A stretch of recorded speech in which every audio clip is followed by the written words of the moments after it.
friends, welcome to Friday Sews. If this is your first time visiting me on my channel, my name is Megan and I live in Calgary, Alberta, Canada, and I am super passionate about sewing and learning. So it has been a couple weeks since I talked to you the last time for Friday Sews. I skipped last Friday and figured I was starting to get a little bit worried that you were going to think that I was maybe like all hat no cattle because I didn't have anything to show you.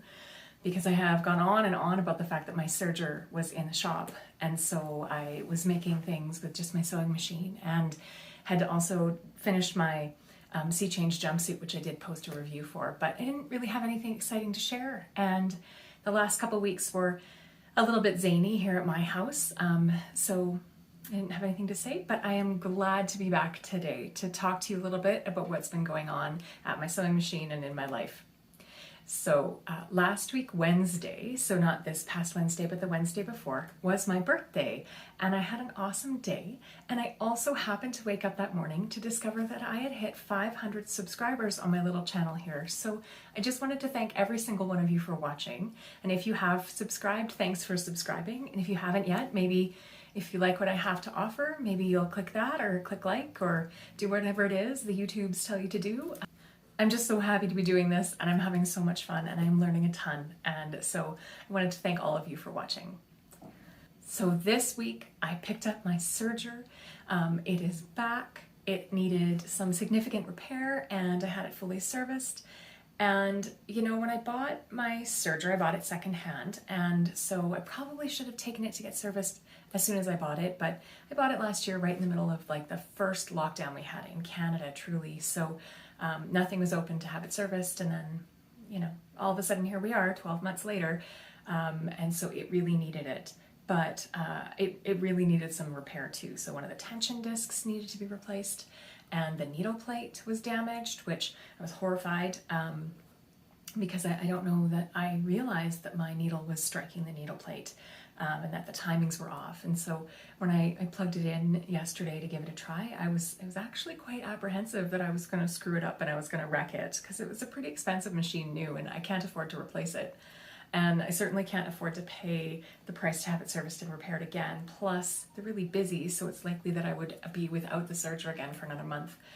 But I am so relieved to say that, like, I got over those jitters and it is running smoothly. It is running way better than it was when I bought it last year. So I guess what I would say to you is that if you've bought, you know, a reasonably new machine secondhand and you're not sure why things are quite the way they are, maybe take it to be professionally serviced. And they had mentioned that it looked like maybe somebody had tried to make some adjustments to the machine themselves. And so I know that the person I bought it from had been using it for their business, and so I think they were a pretty hard user, which is lots of us are. So it did need to be adjusted and tweaked, and I hope that it runs like the angel that it is for a very long time, but I highly doubt it, because you know what, like, this ain't my first rodeo, so I know how these things work. Pretty soon, when I'm working on something really important, something's gonna go all cattywampus and it'll be fine. We'll figure it out.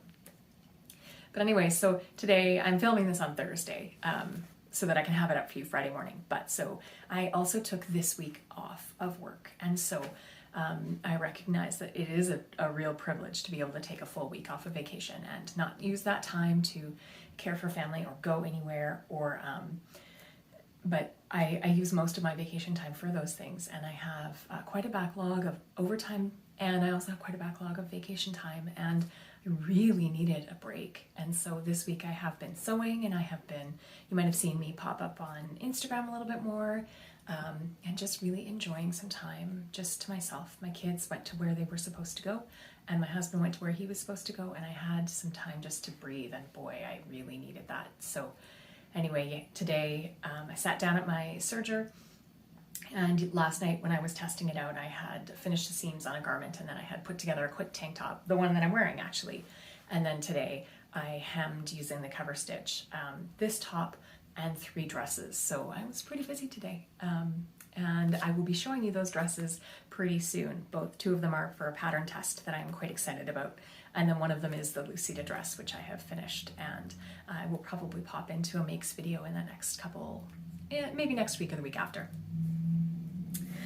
So this top is the Pattern Emporium Endless Summer Tee, and I've made 2 of them, and it was in one of my spring sewing plans videos.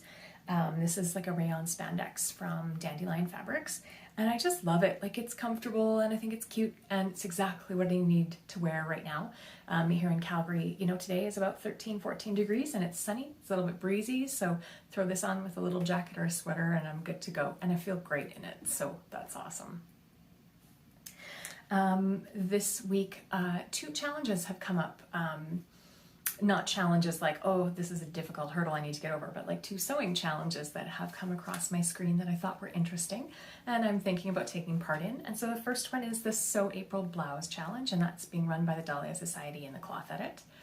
And the second is Sew Maxi for Mother's Day, and I know Crystal from Crystal Sews and stuff, and I'm so sorry I forget the name of the other vlogger who are involved, but that is to sew a maxi dress or a maxi length garment by May for Mother's Day. And so both of these challenges sort of interested me. I am definitely working on a woven blouse right now, and I have some fabric picked out for a maxi skirt. So if you're interested in those, check them out. Check hashtags on Instagram. I'll include them in the description box below, and I'll include links to the challenge videos so you can see what they're all about.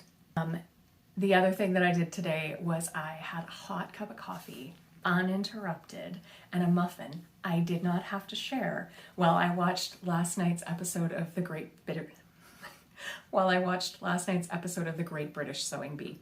So I love the Great British Sewing Bee. It is hard to watch if you're not in the UK.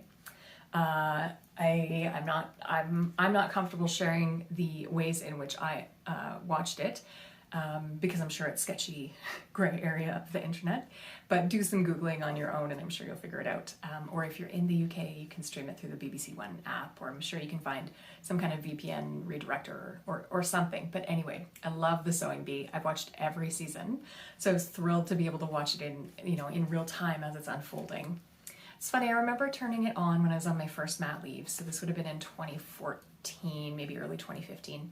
So it was like the first or the second season.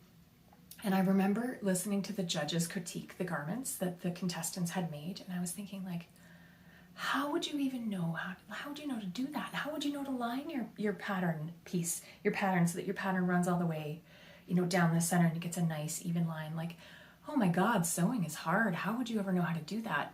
And then I got quite interested in sewing. That probably is one of the things that prompted me to pick it back up again, because I thought, oh my God, maybe my clothes are really poorly fitting that I'm buying from the Bay or the mall or whatever.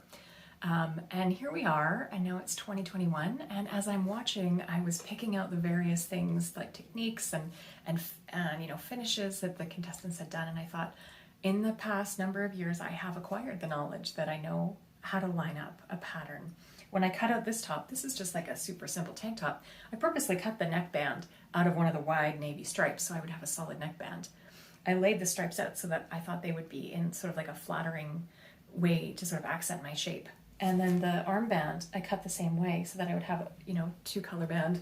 Like, I did that intentionally. Sometimes you just get lucky, but I do find myself doing more and more things with intention, which I think is a great thing and a sign of growth. So not to sort of toot my own horn, but that was my observation watching the Sewing Bee. Plus, now I think I need to make a buffet dress, which is a term that I had literally never heard. And I almost paused the video to Google it, but the coffee was hot and my muffin was tasty, and I was watching Patrick and Esme, and it was a great way to spend an hour, so definitely recommend that.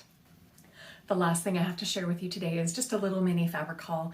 As I mentioned, it was my birthday last week, and so I treated myself to some fabric, which is how I'm going to frame it. It has nothing to do with the fact that I was completely overwhelmed and I had 2 kids at home and I was trying to work, and I was on a deadline. Things were very stressful, and so I hit add to cart, hit buy, hit PayPal, and it all just happened. So anyway, this piece is from Rick Rack Textiles. So I actually went to Rick Rack in person earlier this week, and I had a little shop, and it was great. So this was a rayon poplin. I bought everything they had left on the bolt, so if you're in Calgary, sorry, but they did have it in one other colorway. It's a super bright ditzy floral. I don't ever wear yellow, and I don't wear a lot of that orange red, but I just thought it's so cute, and it seems to be like super on trend for this spring. So this is going to be a blouse. I think it's going to be one of those itch to stitch blouses, or maybe I'll play with another blouse pattern. Maybe the Love Notions Rhapsody. I think this would be super cute. This is just a quick run through of the main floor of Rick Rack Textiles in Calgary. I just took a tiny bit of video, but just a few things. This is some gauze, some of their cotton poplins. They had some great linen, of course, some rayons, and knits upstairs, but I didn't take photos of that. Oh, Liberty, yay. And then I purchased 2 pieces of fabric from Fabricville, which is the online entity for Fabricland, which is the major chain fabric store in Canada. And these were maybe not the most strategic or wise choices, but I feel like I bought this fabric with my heart and not my mind.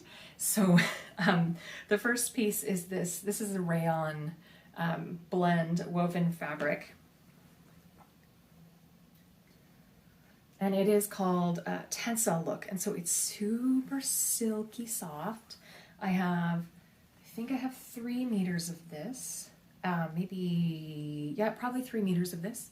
It is like a lipstick red. It's probably not a great color for me also, but that's okay.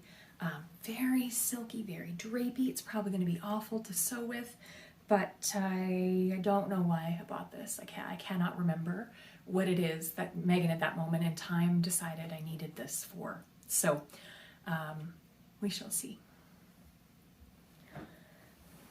And then this one I bought to make a maxi skirt. So this is a striped knit fabric.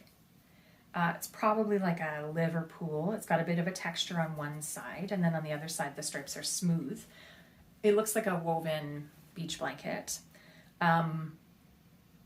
So when I bought this, the photo on the website had the stripes running vertically. So I assumed that the stripes on the fabric ran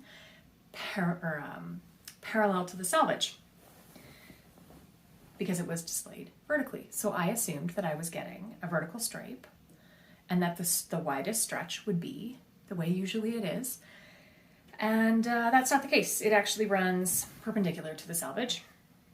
And so the greatest stretch is with the stripes going horizontally, and that's not what I wanted. So I want to make the Ravinia maxi skirt from Love Notions out of this, but I want the stripes to run vertically, and I don't know why I feel so compelled to make this, but I do. And so I think this is actually going to be one of the things that I make for that Sew Maxi for Mother's Day contest. But I'm tall, so I'm 5'9", and I'm not sure that there is enough fabric.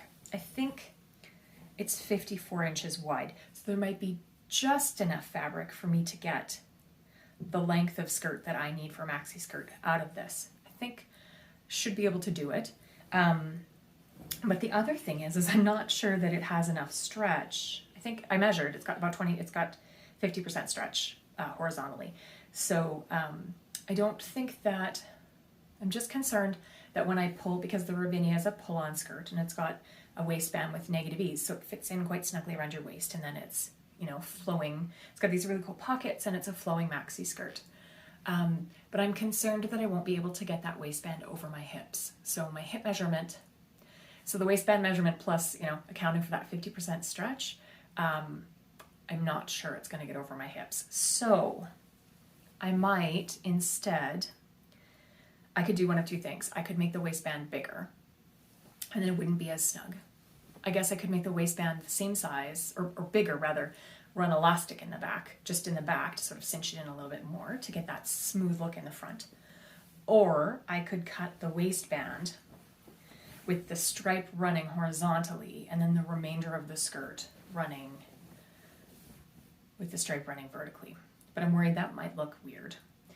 And I'm worried that the way that the eye flows, my waist is narrower than my hips, and I always have liked like a waist accent. So we'll see what happens. This fabric was dirt cheap. And then because I am who I am, I emailed them to tell them that my expectations were not met with this fabric, that I had expected the stripe to run parallel to the selvage and not perpendicular to the selvage, and that I thought that the photos were misleading, and I was going to keep the fabric. So I said, don't refund me for the fabric, and I'm not going to send it back to you. I'll keep it. But maybe you should adjust the photos so that no one else is misled. Because where I work, I'm often the person who gets the phone call about the misleading thing on the website or in the wherever. And So they gave me 1 meter for free. They refunded the price of 1 meter. So I got 3 meters of this for like $10. So ultimately, if my ridiculous like patio blanket, it looks like a novelty tablecloth, but that's okay. If this doesn't work out, it will have been a fun experiment, but I think it would be super cute for the summer with a navy or a black tank top. That's navy, so navy tank top, white t-shirt, some flip-flops, and a long maxi skirt. I just think it would be just a fun and different thing to wear other than the same old striped t-shirt and jeans. As much as I love like a horizontally striped t-shirt, maybe it's time to mix it up a bit and take a few little risks. And like, this is the best type of risk to take with sewing, because if I don't like it, I never have to wear it out of my house, and the only thing that I have lost is the $10 of fabric and a little bit of time. So anyway, that is it for me. If you have an opinion on what you think I should do with this skirt with the waistband, please share down below. If you have any suggestions for what I should do with that red tencel look silky rayon, also would love to hear your suggestions. On the Fabricville website, it's called Tracy Tencel Look, and I'll include a link if I can, if they still have some in stock, to the fabric. It also wasn't expensive. And so I've been poking around various Pinterest boards to see if I can find something comparable that then I could find some pattern inspo for, but I'd love to hear your thoughts. I'd love to hear what you've been up to. Did you watch the Sewing Bee? Do you have a pick for who's gonna win? I think I do. So anyway, I look forward to talking to you all soon, and I hope that you have a great day.